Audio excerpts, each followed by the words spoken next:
Hello friends, welcome to my channel. I was going to say welcome to a vlog, but this isn't quite vlog style content. Today we are doing something a bit different, but let me introduce myself. My name is Jody. If you're unfamiliar with my channel, I post lifestyle content on Mondays and I post curly hair content on Fridays. So if you're interested in either or any of those, I'd love to have you join me. The more the merrier. But as I said, we're doing something a bit different today. We are doing a Q&A and I thought, you know what, this is finally time. I need to do one of these. I was a little bit hesitant because I was afraid like no one was really going to actually put questions. I did post a Q&A box on IG and that wasn't nearly as popular. And then I did post on the community tabs here and I did get more of a response that way. So I appreciate each and every one of you who did ask a question, did submit a question. That really means a lot to me and I look forward to answering them. And without further ado, let's get to answering your questions. The first question, I'm just going to answer the one that was on Instagram. It says, do you have a favorite hair product brand? And I was thinking about this and I know I posted a video. It was back in 2025. So just last year at the time I'm filming this, it was March 2025 and it was titled A Curly Brand for Every Day of the Week. I will leave that linked up in the cards.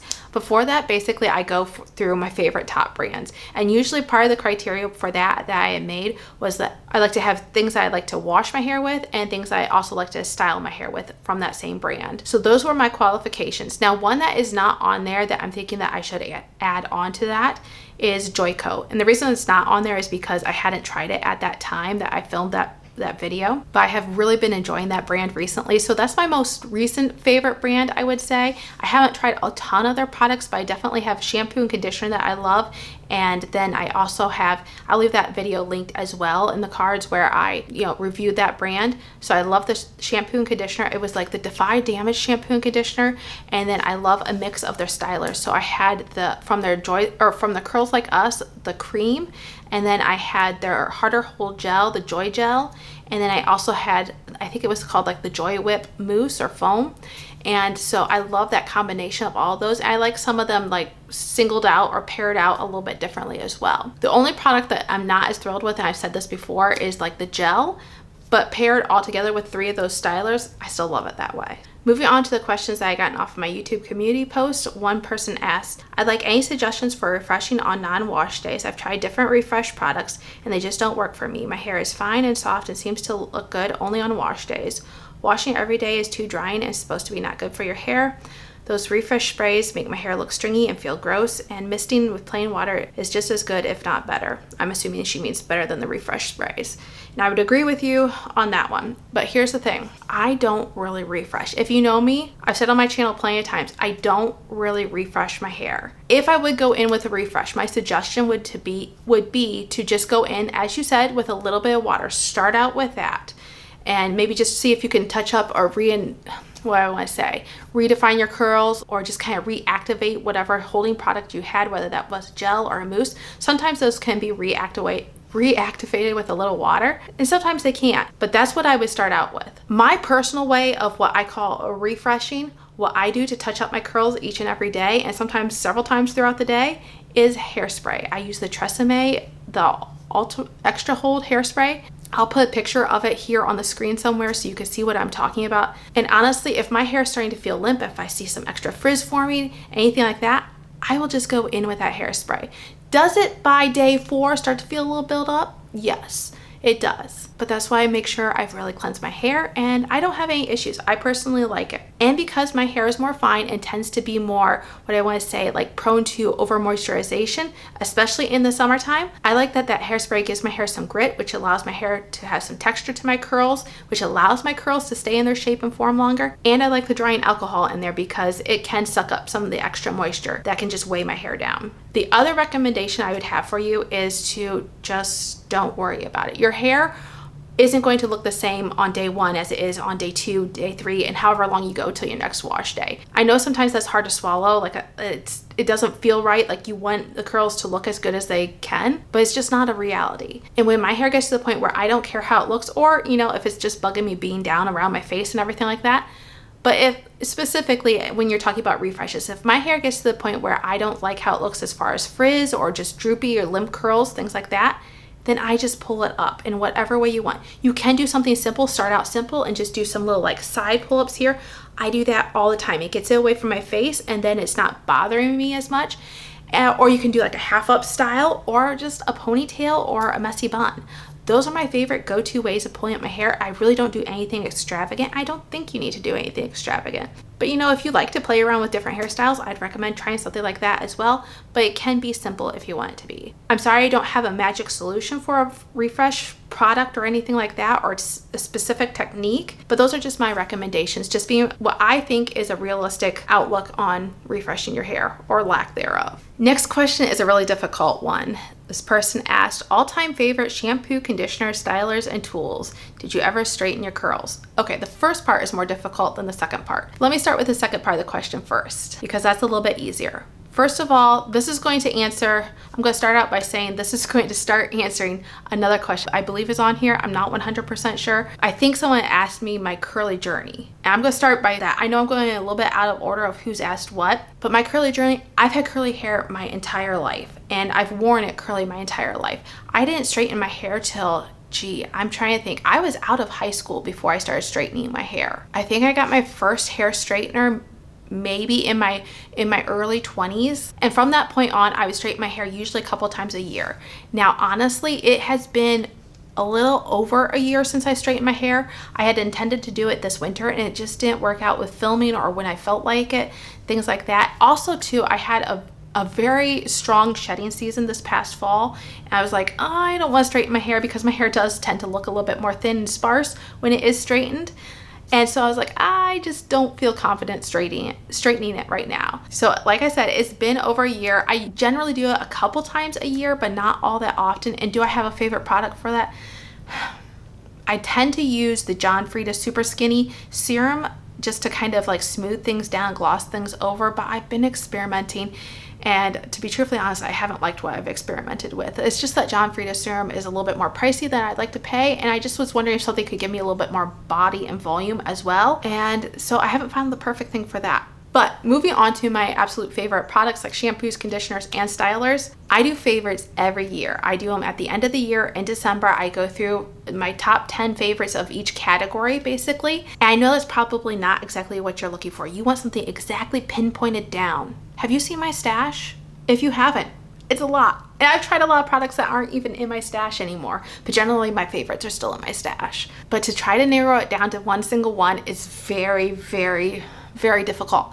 If you want some ideas of what I do like I said, check out my favorites. Check out my more recent favorites too. My first year favorites isn't the best thing to go off of, I feel like, just because I hadn't tried nearly as many things. Now I feel like I've been exposed to more products and everything like that. One caveat of my favorites is, though, that I have to have used them within that year. So if I liked something from 2 or 3 years ago, but I hadn't used it in that past year that I'm referring to, then I don't include it in my favorites. So that can leave some things out. But I'm going to say right now, my current favorites are the Joico products. I've just been in love with those. As I mentioned, like with the previous question, that review has been linked up above, and I'll definitely leave it linked down in the description as well, because I just have been really, really loving those products. I love the bounce that they give to my hair. I love the shine. I love the volume. I love the curl definition. Everything about it, I have been loving. The frizz control. One other product though that is not necessarily in there. There's a lot of other products that I like. There's a lot of other products that I love. And I feel like I'm leaving a lot out by saying that, but one other product that I really do love, and it's not part of the Joico line, and I still really think of it fondly, like I want to use it often and everything like that, is the Dippity Doo Girls with Curls Gel A. Absolutely love that gel for any time of the year. A lot of times my products, I tend to focus on whether I would use them more in the summertime or more in the winter time or in those shoulder months, you know, with the off seasons, kind of like the spring or the fall, things like that. But that Dippity Doo Gel A, I would use it any time of the year, and it pairs well with a lot of things. So that is another reason why I really love that product. But yeah, I hope that answers your question. Moving on to some more personal questions. One lady asked your question on my hair journey, which I kind of already touched on. Actually, pretty much I filled you in on. Maybe I'll give a few more details of information. So she asked my curly hair journey and how long have you been a Christian, your testimony, how did you meet your husband, and what are your goals in life? And she just says, love your channel. Thank you. I love having you as a viewer, and I appreciate your questions that you gave me and the comments that you often do on my other videos as well. I really appreciate that. As I said, I've already spoken pretty much on my curly hair journey, but there are a few other details that I will add. One, I will say that around the puberty time, I noticed that my curls really came out a lot more. So the changes in hormones, fluctuations like that, I could definitely notice that my curls got tighter. When I was a real tiny baby and like my hair was just coming out, I was bald, first of all. For the first, like, I don't know, a couple years of my life, I was a bald baby. But when I did start to get curly hair and it was really short, it was really curly. I looked like maybe like a Shirley Temple, maybe not quite as big chunky curls, but you know, I had lots of curls. But as my hair got longer, my hair got more wavier and everything like that. And then, like I said, when I started puberty, my curls got a lot tighter. Now from that time, like when my curls got tighter and everything, I want to say I used pretty much the same products for most of my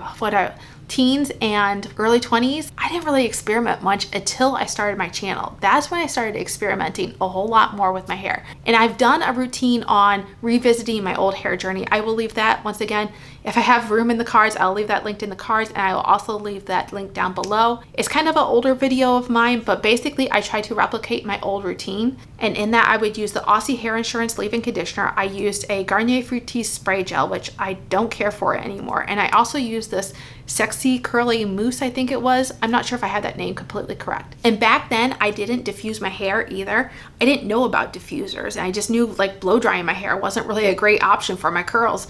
So what I would do is I would wash my hair at night, and I do it shortly before going to bed, and then I would just lay my hair out over my pillow. So my pillow's down here. I just lay my hair out, and I tried to sleep really still. Just kind of let my hair stay in that uplifted position while I slept and pray that I didn't toss and turn too much in my sleep.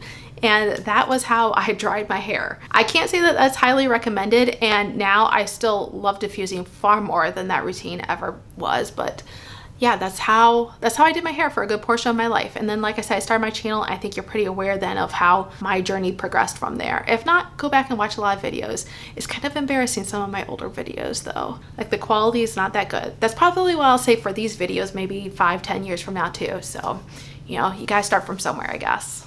The next part of her question was, have you been a Christian in your testimony, or how long have you been a Christian in your testimony? And I was thinking about this for a couple days, and I thought, you know, how am I going to answer this? Because I don't have a super straight line answer. I have been a Christian from my earliest recollection. I grew up in the church, and I had a great church family. I have a great family, and I have a great church family that has, you know, just been very pivotal in my formation of my beliefs and giving me that foundation to grow on. I have a very vague recollection when I was really young. It's like one of my earliest memories of going up. They had like an altar call, and I remember going up and then like praying over me. I don't remember if they like anointed me with oil or anything like that. I've been baptized when I was like a baby. That was the tradition back then.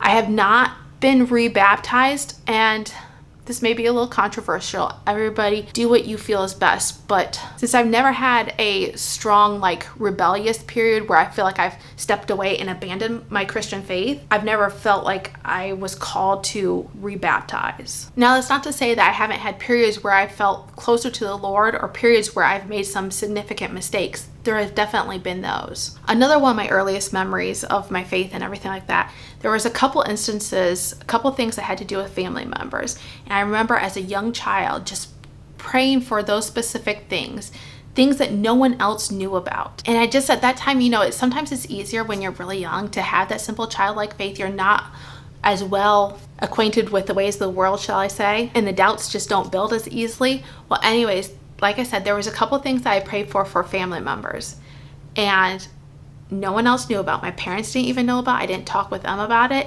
And while I didn't see anything happen initially, it took a long time. I'm telling you, I remember about 25 years later, I remember those prayers being answered.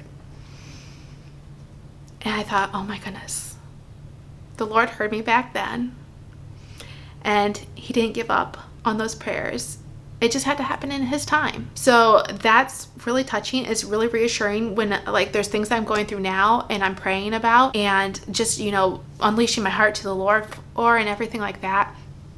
And I have confidence. I know that he hears. And even though he may not be answering right now, I know he will in the perfect time. As I said, I've had a wonderful foundation with my family, with my church, and it's just, I'm really blessed. I'm really appreciative of that. There have been times where I have not followed what the Lord wanted me to do with my life. And honestly, I feel like that is a story. There's one thing in particular that I would love to share with you guys at some point. But at this point, I don't think I can, because I haven't spoken to all my family members that it has affected. So I just feel like I've spoken to my husband about it, and I've spoken to my mom about it, but there are a few other family members that I feel like I really need to talk to with them personally first.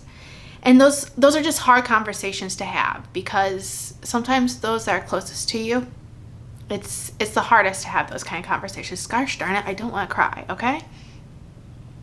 So all that to say, I do want to go into more detail. It's a part of my testimony, but I can't do it right now. I just have to get the gumption and nerve to talk to these other people.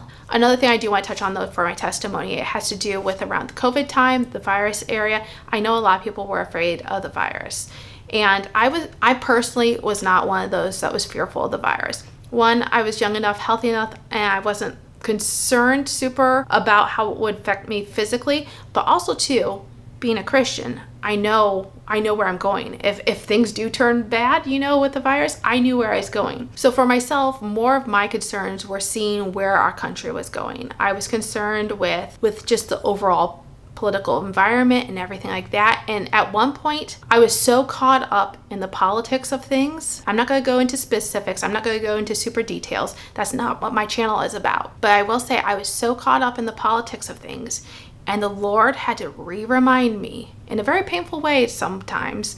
The Lord reminded me that my hope is not in the people that rule this country. My hope is not in any individual. So when things seem to be spiraling out of control, when things seem to be not going the way that I feel like that they should be, I am reminded, and things pop up like this all the time in our world, whether it's world events, whether it's national events, whether it's local events, whether it's within your family. Things like this happen all the time that just can shake your foundation. And I think we have to, each of us come to this realization at some point that it's not in our control, and our Heavenly Father is looking from above, and He knows our needs, and I have to trust Him to take care of them. So basically in that whole time, it deepened my faith, it strengthened my faith, and I've come out better for it. The other part of that question was, how did I meet my husband?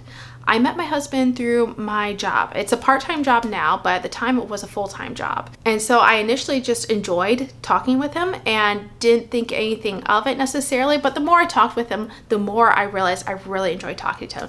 And he has such a kindness to his eyes. I would say that was the first thing that drew me. It wasn't just the coloring of his eyes or the way it shone, but like his personality showed through his eyes. There was a kindness, there was a sensitivity there. And I later found out, that he was a Christian, learned that through talking to him, and just other details and things like that. For the longest time, because there is an age gap between us, I never really considered dating him or anything, but I was thinking to myself, if I ever marry one day, I want my husband to be like so-and-so, my husband's name. And I would think that regularly. And then when I realized that he was kind of having some of the same feelings, it just kind of, that's how it happened. And then I was getting ready to leave that job, and then he's like, oh, I gotta step it up, I guess.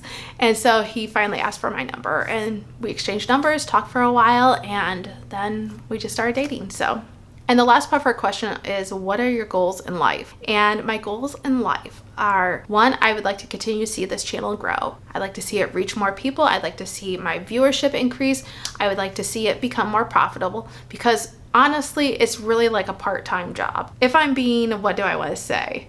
If I'm being generous, that's a better way for it. If I'm being generous, this is like a part-time job, but I'm putting in pretty much full-time hours, but I enjoy it. This would have been a hobby of mine probably, even if it didn't make anything, just because I enjoy it so much. So ideally, like I said, I'd like to see this grow. I would like to continue to help my family as much as I can in the future as far as on the farm, although I don't know how long that will be going on.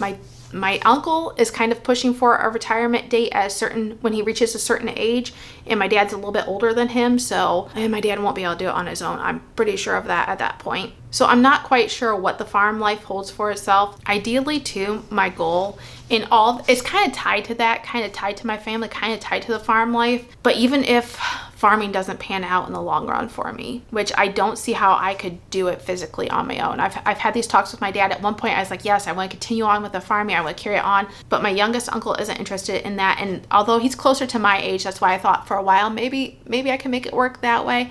My husband isn't interested, and I just can't physically do it myself. I don't have the strength to do it, and as one person, which it would eventually come down to, is not really possible. But another thing that I would love someday, though, was where I was getting at, even if the farming thing doesn't pan out, is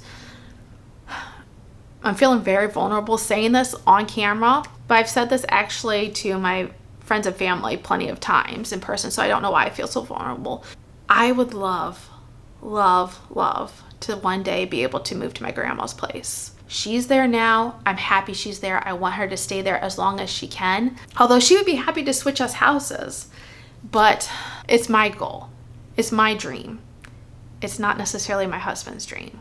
And so that's just one of those things that I've been praying to the Lord about, and I'll have to see, what happens. I don't know what will happen necessarily, but that place just holds so many memories for me. We've had so many family get-togethers there. It's a beautiful home too. It's beautiful. And I just feel like maybe that is me trying to relive, like future me wanting to relive in my past in a way. But I just absolutely love that home. And I can't imagine not having Christmas there or other family gatherings there. So we'll see. Like I said, I don't know. That's in the Lord's hands. As far as other goals, then I am also, as I said in a previous video, I am going to be stepping into the grandmother role in a sense. I am technically will be a step grandma, so I want to be the best that I can be at that. I have not grown up around kids. I think I mentioned this in the video before, and this is going to answer the last question that I have. A frequent viewer and commenter on my channel has asked, do you have any siblings or are you an only child? I am an only child. I did not grow up around kids,